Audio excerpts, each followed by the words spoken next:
And good evening, all of you.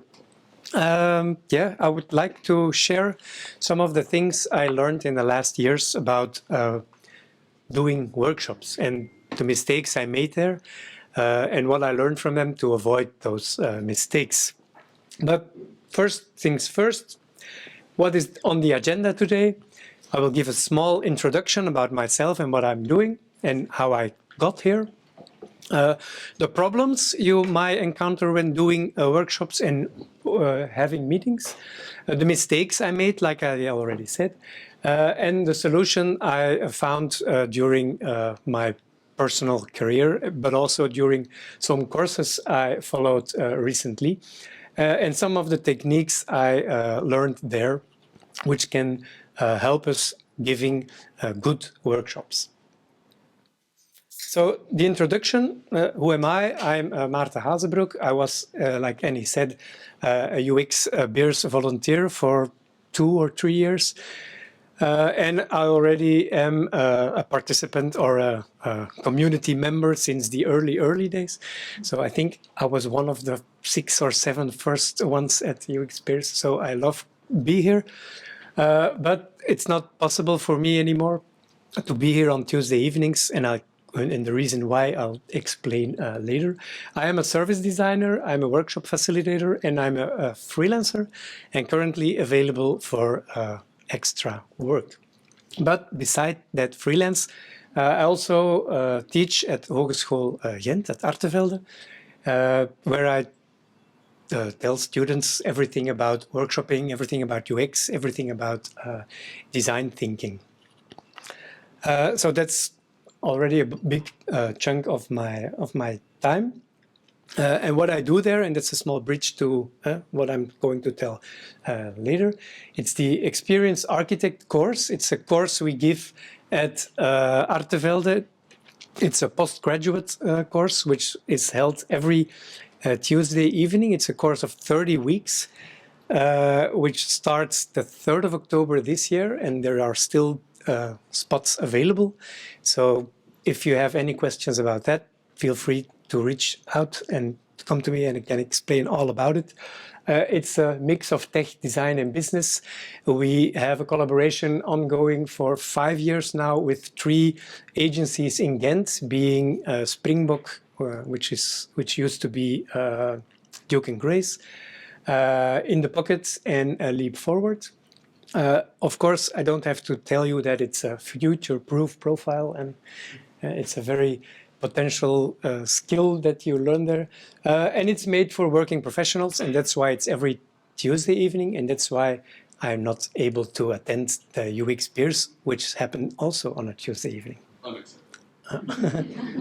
It's a pity. But okay, if you want to have een kennismakingsgesprek, you can hit on that button. The link will be also placed in the Slack channel, so you can reach out there or you can talk to me later after this talk. So that's about the commercial part. 6 mistakes, and I just came up with 6. There are probably a lot more. During the last 8 years, when I was having or facilitating workshops. When the first time I was asked to give this talk, I was on a hike in the UK in the pouring rain while it was very good weather. So Bavo said, okay, I'll ask ChatGPT about your subject, and then ChatGPT came up with the description you found on the website. So the problem with meetings, actually, when we talk about workshops, most of the time, a workshop might also be considered as a meeting where we gather and we try to solve problems. But what research shows, oh, that's a tongue twister, is people don't like it. There are a lot of memes that can be found on workshops. Who likes to have meetings? Okay, that's like not 2% of the audience, and that's probably correct. And that one of the main reasons is that meetings are not conducted in a correct way. Workshops are not held in a correct way, and that's due to amongst the other amongst the 6 mistakes I made. There are many more, but that's why people don't like meetings. And there are some reviews or some research reports out there that 71 of the respondents said meetings are unproductive and inefficient. 64% of them said that, yeah, they come at an expense of deep thinking. They get in the way of work. Meetings miss opportunities to bring the team closer together. So after a meeting, people are more diverse, while it should be the opposite. Other surveys show that, yeah, 67% says excessive meetings keep them from getting their best work done. So it's a time-consuming, not very productive and inefficient way to gather people. Other research shows that 25% of American workers prefer traffic jams above meetings. 1 out of 3 meetings is useless, according to employees, and 58% would rather go to a doctor or a dentist than they prefer to participate in a meeting. So a lot of problems and a lot of pain points that are out there in meetings. And one of the reasons, or 6 of the reasons why they're not productive are the 6 mistakes I made. For instance, you're already working on the end solution during that workshop. Or another mistake is you're not really listening to your audience. Right? You're just jabbering on, and because of a time schedule you're not really listening to concerns people have. You say, okay, yeah, sure, but you have to continue because you have your end deadline in mind already, and that's not what helps when you are holding workshops.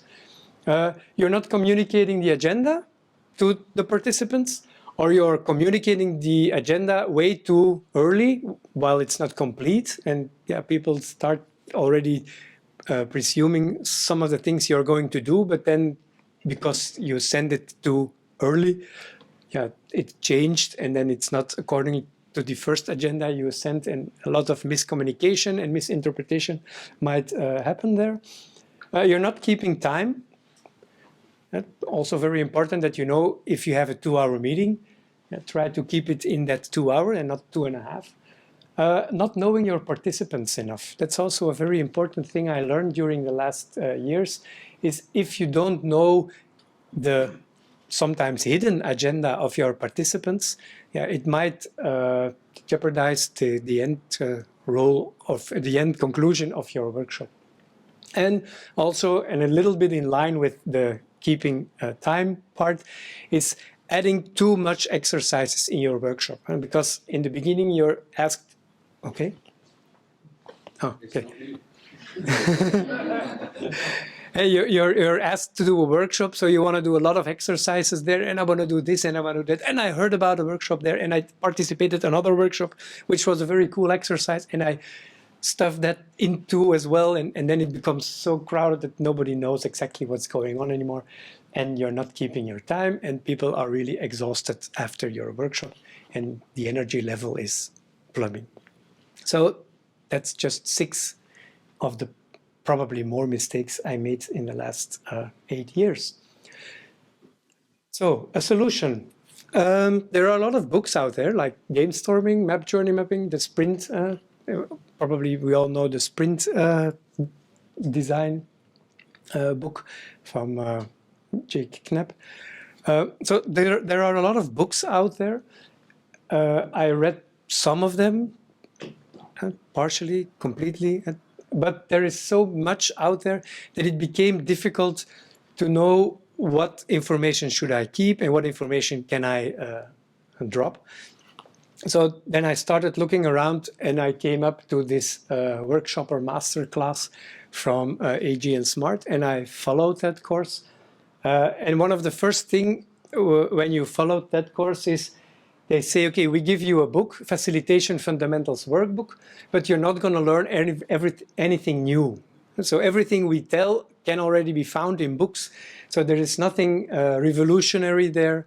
There is nothing that will, you will not have aha moment. So it's really repeating knowledge which is already there, but they combined all that knowledge in one very understandable structure. And that's what they call the 4Cs framework, and it's 1C more than Sebastian, and with a click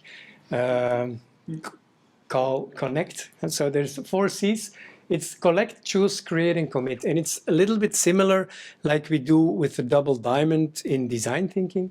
So the first part of your workshop should be collecting all the information you can gather from the participants of your workshop. And then together you decide which of the topics is the most important one to work on. That's when you have the choose phase. And once you have decided that, you can continue and create a possible solution.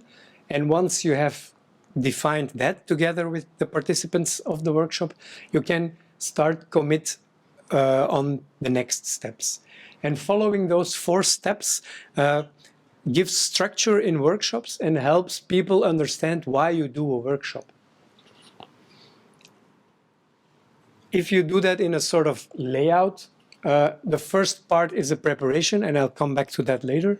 But then you have the collect part, which is the divergence zone, and which goes broader. You start to collect as much problems or information you can.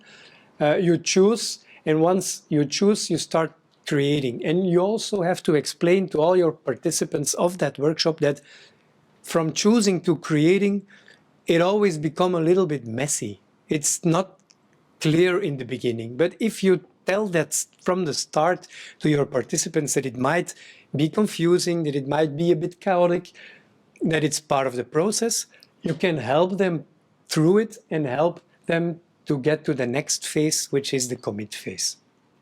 And then last thing, once you have that commit phase, you need to define with everybody in the workshop, okay, what's the next thing we are going to communicate? What are we going to do when everybody leaves out of this workshop room? So that's mainly the most important thing of a workshop, the structure of the flow of a workshop. So, but before starting the workshop itself, one of the main things I learned through the last years is that those 4 Ps, and okay, that's also again 4 letters, it's again easy to remember.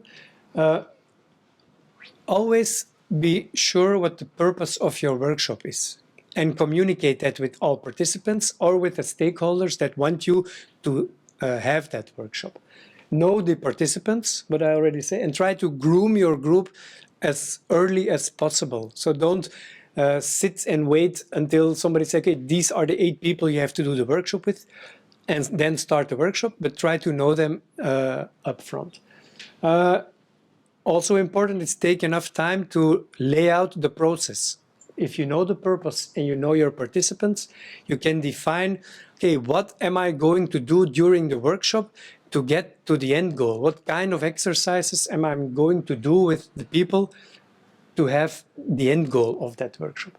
And then last, the practical stuff, also very important. You need to figure out where you're going to hold your workshop. Is it a small room? Is it a big room? What kind of walls do they have? Can I stick Post-its to the wall? Because it happens quite a lot that you get somewhere in a room and you are all prepped for a Post-it workshop, and then apparently the paint on the walls is such crappy stuff that all the Post-its drop off the wall, and then your whole workshop starts already with a miss. How do you say it? Yeah, with a bad. You already have a bad start at the beginning. So try to get in the room early, an hour or sometimes a week in advance, to know where you're going to hold the workshop. Then you know, okay, if we want to have a coffee, how far do we have to walk? Is it, if you say, okay, we're going to have in your process, we're going to have 50 minutes for a coffee break, but then you discover that the place where you can grab a coffee is like 30-minute walk. Yeah, that's a difficult part if you have planned for a 15-minute break. So things like that, that's all in the preparation of your workshop. If you all have laid that out, you know your purpose, you know your participants, you know the practical stuff, and you know the process, then you are going to keep your, or holding your workshop itself. And then you have several techniques that you can use to make it as smooth as possible. Those are the ones that I discovered during that course. Nothing new, nothing special here. Remain neutral, be an active listener, ask good questions, give clear instructions, and I come back to that later on. Manage time, know your participants, manage energy, and keep an eye on inclusiveness, which is also a bridge to what Sebastian told. And the last one, be you. So maintain neutrality.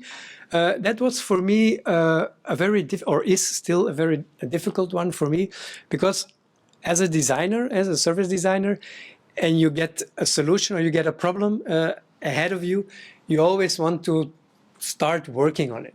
And as a workshop facilitator, you have to let that go and try to guide people through the process and not give the solution yourself. So try to be the guide and not the hero. Be an active listener, which is also very interesting skill. Try to receive the information, so don't keep when you're listening to someone, try to lose what you had in mind of your planning, try to lose what you had in time, your deadline and things like that. Just try to listen, really listening, appreciate what they say, try to summarize it, so to make sure that you understood really what they said, and you can summarize it for them so they can counter speak, or they can approve, or they can confirm, and ask to everybody else if they understood what the person had said. Ask good question, and that's I always refer to that as a toddler mode. If my children are already old, but I still remember when they were 2 or 3 years, and they always asked why is this like this, and how many, and when do we, and all that kind of questions are very good questions to ask to your participants of a workshop if you want to know more about the topic you are having the workshop on. Give clear instructions. If you did the third P, the process well, you can give clear instructions to the participants of the workshop, so they know exactly what they have to do. And don't be afraid to repeat these instructions. You can tell it once or even twice, but as a lecturer at Artevelde, I discovered that if you repeat things 5 times, almost 75% of the students have heard what I said.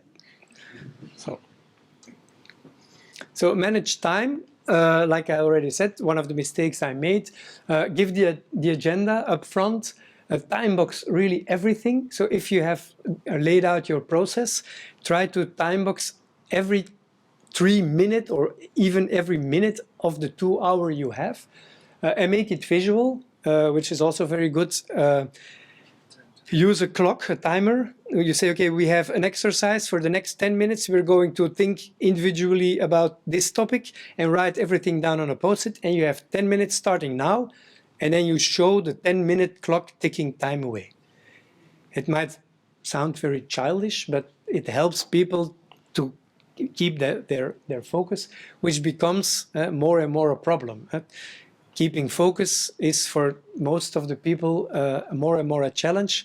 I recently read an article that in cinemas, people don't have time enough anymore to watch a movie. In the meantime, they have to scroll Instagram, TikTok, or anything else. Just, imagine 2 hours without anything else. And also important, when processing, keep buffer time. When you have a 15-minute for discussion, plan for 20 minutes and say to your participants, we have now for 50 minutes time for discussion, it might be a little bit longer than 15 minutes. Also, a very important thing, if you manage time, calculate always or keep in mind how many participants are in your workshop. Because if you say, okay, we're going to have a discussion about 10 minutes, we're going to have a discussion of 10 minutes about this topic, and you have 12 participants in your workshop, they don't even have 1 minute each to say something. So that's an important thing to keep in mind. Know your participants, like I already said, they might have a hidden or they might have their own agenda. So try to know and get to know them.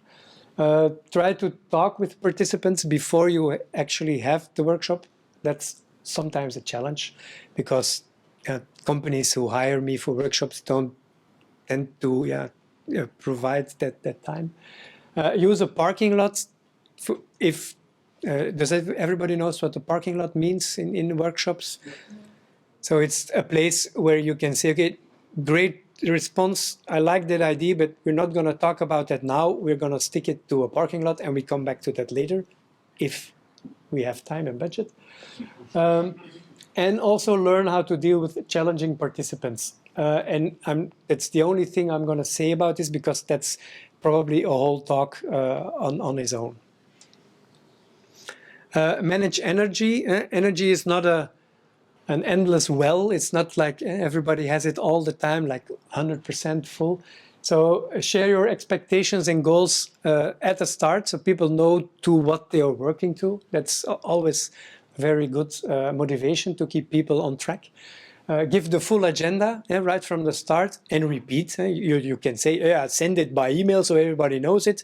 No, they don't. So they read the email, maybe, but try to give that agenda at the beginning of your workshop and keep it, if possible, always visible and repeat it. Okay, now we did the first part of the workshop and we are here now. The second part is starting now.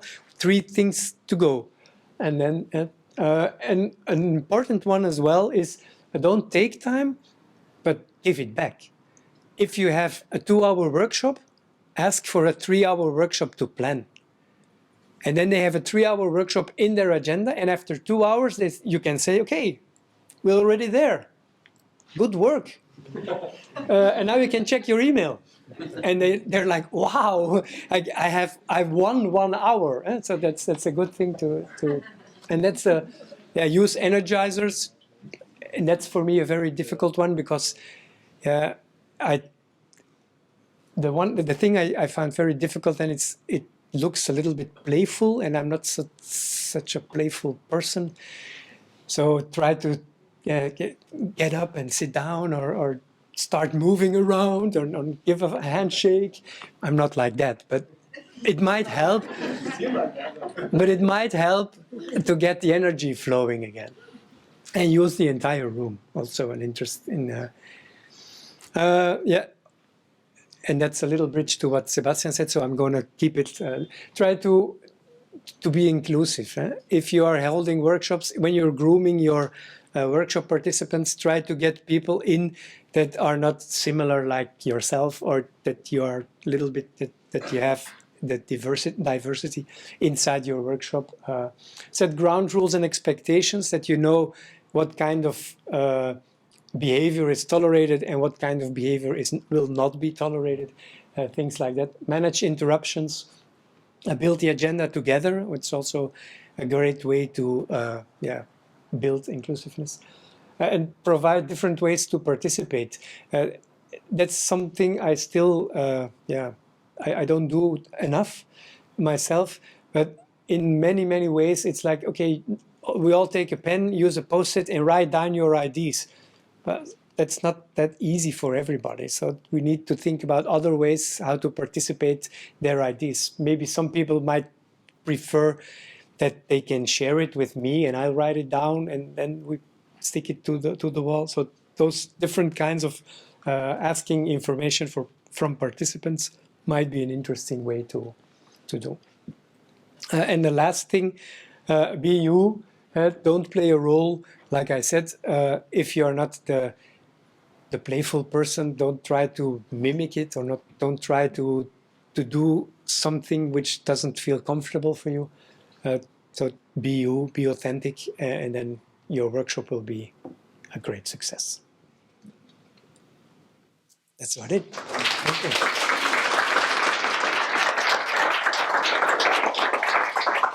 Do you have any questions? Yeah? Just Yeah, sure. online audience. Thanks for the talk. I had a question about the participants and the hidden agenda. Do you have tips on how to find out the hidden agenda? Very good question. Thank you for your question.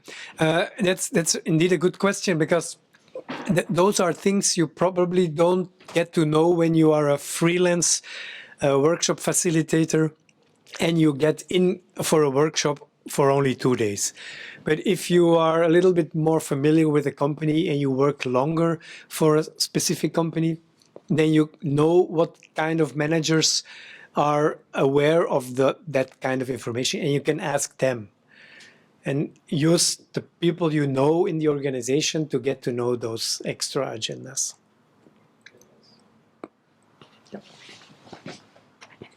And thank you for the talk.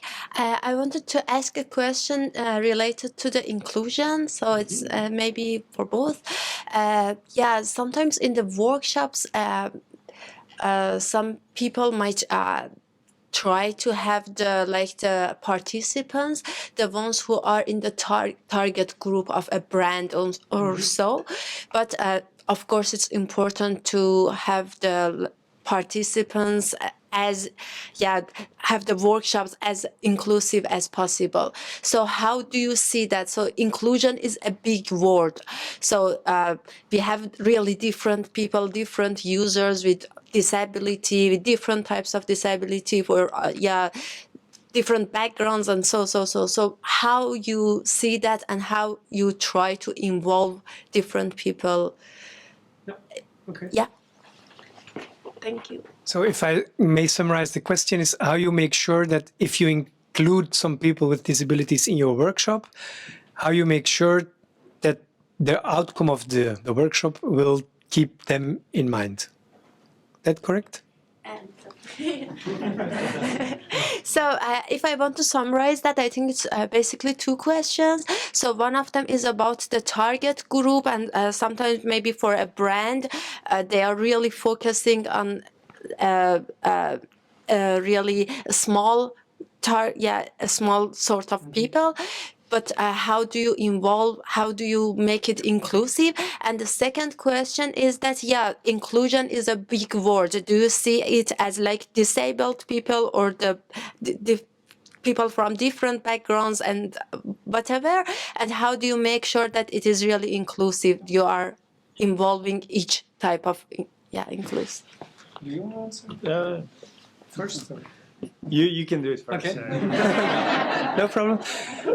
What I think would be a good idea, but I'm not sure. But what if you are already and make sure that one of or two of your participants are not the typical the typical usual suspect workshop participant.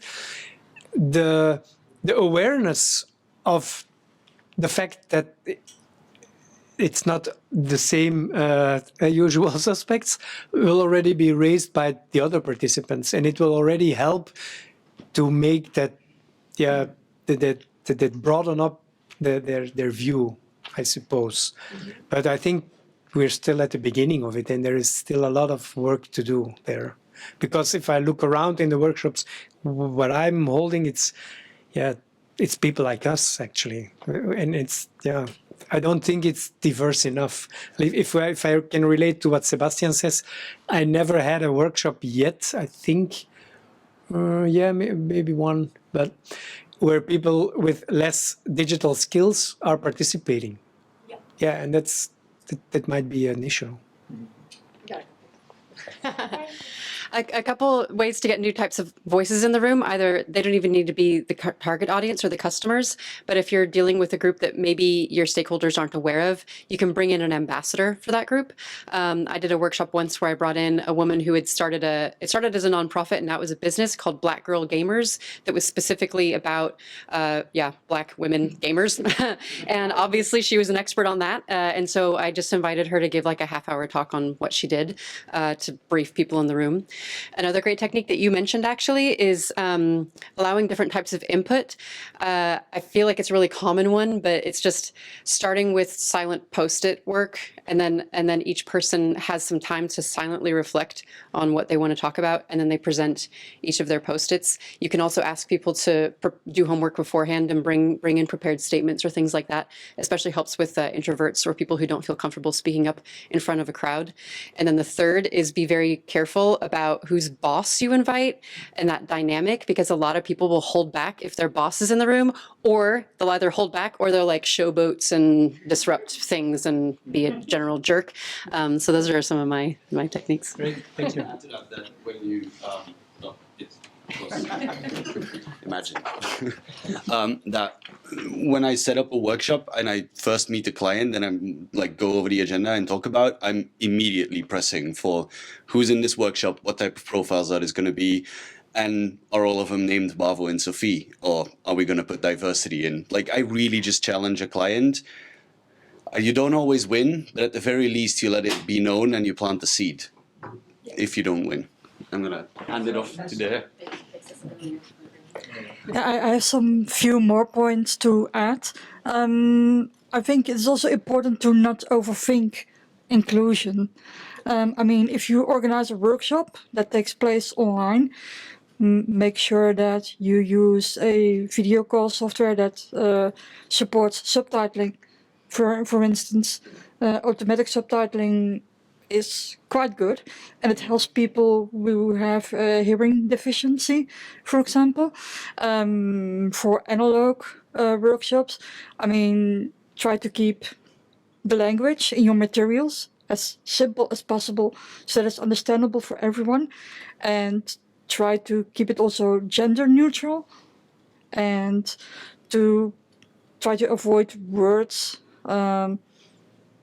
that may have negative connotations in the modern day world. Those are good pointers to start with, and I mean, and also ask at the beginning or when you're discussing it with your client. Also, don't forget to ask if there are people present that need something for assistive technology or something. Those are the best things that you can do. Yeah. Thank you. And then we'll. You could also use the personas, and I just want to point out that we actually have posters there. So if you're doing, let's say, like a customer journey workshop, just use that as they'll have a persona and they go over the whole step. What does the person do? Okay, he buys a ticket here and this. And but what would this person can do? And then you can, challenge their whole perception of what a normal person is, and they'll be like, oh shit. Okay, so, and they'll have to be a bit more creative to come up with solutions. Okay, thank you. I think that's time. So, Maarten, thank you so much. I can personally say I feel like I've learned a lot of this the hard way. So this is really like a golden Bible of workshop facilitation. And I think it's the very first talk that we've had at UX Beers specifically on this topic. And it's so important, and it will change your life and your career if you follow his guidelines. So thank you very much. And as a show of appreciation, you can add this to your collection of these probably. You get the UX Belgium badge, the merit badge to show that you've been a speaker. It's a new design. I don't have this one. You got one too.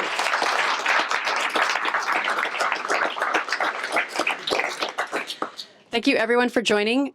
Please be sure to pick up a poster. There's a whole stack of these, and they're fun, office or cubicle decor, or, above your bed with a heart around it.